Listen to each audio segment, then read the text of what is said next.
Ribeiro-Addy. Thank you, Mr. Holloway, and it's a pleasure to serve under your chairmanship. And I want to start, as everybody else is, congratulating my honourable friend and neighbour for securing this debate and her excellent opening speech. What we're seeing unfolding right across London is a vicious cycle of soaring living costs, and as a consequence of this, falling budgets for local authorities and schools. My honourable friend pointed to London seeing a 17% declining birth rate. That's accounting for 23,000 fewer babies in our capital. And this crisis is most acutely felt in inner city boroughs like ours, Lambeth. And yes, it's true, lifestyles are changing and some people are choosing to have less kids. But those who want to have more kids can't afford to have more kids. And even if they can afford to have more kids, they can't afford the size of house to put these kids in.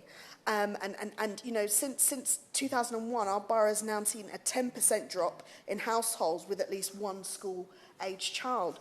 Now, I don't know about other members, but I'm sure you visit your schools like me. And I really enjoy speaking to the wonderful children in my constituency. They always have the best questions. And one of the things I was thinking about as others were speaking is that if schools continue to close, I'm going to have to spend a lot more time with all of you instead of the wonderful children in my constituency. And I think that's really, really sad.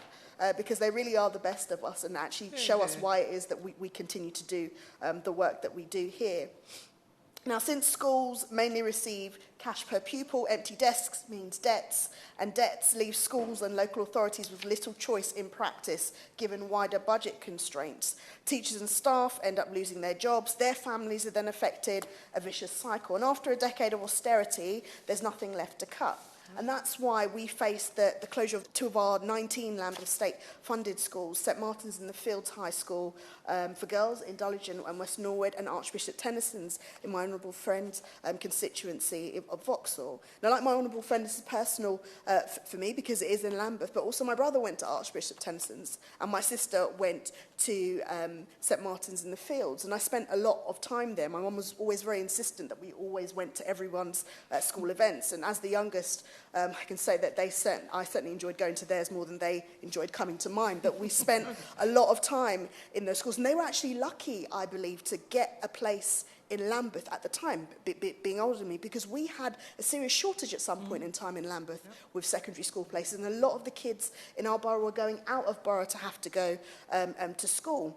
And that's when academies came in, though there was a lot of skepticism, people were happy with the fact that we were actually getting more schools in our constituency. We didn't think it would create a situation, in some senses, with academies being allowed to sometimes build schools. Some academy changes seem to be given licence to build buildings and in situations where you know we don't understand why, and allowed to increase their numbers. We didn't think that would affect some of the schools that we've had in our area for such a long time.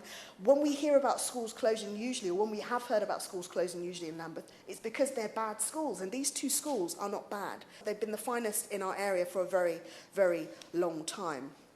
And at the root of this issue is a problem of soaring housing costs, as you've already heard. And the government refuses to give us in London the powers that we need to tackle them. Now, we often hear the government benches talk about the metropolitan Liberal elite and make off-colour jibes about North London Labour MPs. But inner city London boroughs continue to experience some of the highest levels of child poverty anywhere in the UK. The latest data from End Child Poverty shows that 29.9% of children living in my constituency in Streatham were growing up in poverty last year. That's 7,465 children. And the data also shows that 35.5% of children in Lambeth, the borough that my constituency is in, were growing up in poverty last year. That's 21,812 children. This is in one of the richest cities in the entire world, and that doesn't exactly scream metropolitan Liberal elite. And housing costs are arguably the largest driving factor behind all of this, and they're making people's biggest expense. Now, at the heart of the debate is the question of who our city is for, a place for families to make their home or a playground for the rich. So I want to point to a few solutions, and particularly focusing on housing. We need to enhance renters' rights. Average monthly rents in London rose to above £2,500 for the first time, and the government should be using the Renters Reform Bill to close these eviction loopholes and give the London's mayor power to control private rents. A higher proportion of genuinely affordable housing for new build developments, not this dodgy definition of 80% of the market rate. That is not affordable for people in my constituency or most people across London. And getting empty homes into circulation, as well as a mass council house building programme. I'm glad that the next Labour government is committed to building 100,000 social homes, since the Conservatives clearly have no plans to build homes, let alone affordable ones. I also heard about a time way back when public sector workers actually used to get favourable rates on mortgage or even accommodation to help them. When I think about all of the public sector workers that are being priced out with their families, this is something that we should look towards.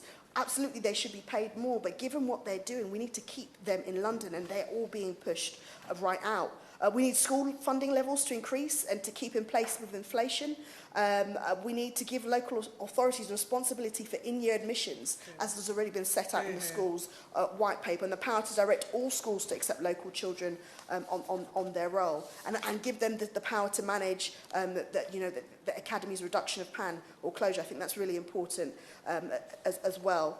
In closing, Mr. Hollowburn, loads of people point to how growing up in the country was lovely, and I'm sure it was, and they had a lot of hay fever and such. And I love my childhood growing up on Brixton Hill in London. Being able to live in this fantastic city as a child made me who I am, and I'm really, really sad that if we don't fix some of these policies, we're going to see children that are not going to have the wonderful experiences that I had. Thank you.